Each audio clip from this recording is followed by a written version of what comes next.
Ito yung mga item na kailangan natin pag tayo ay mag-change oil aside do sa jack. Okay.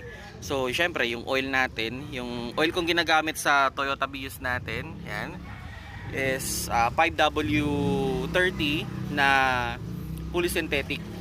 Medyo hindi siya branded, no? Pero okay naman yung quality. Goods, mura pati. Then, syempre, yung ating oil filter. So, ito, Denso. Original yan. Galing yan sa store mismo ng Denso.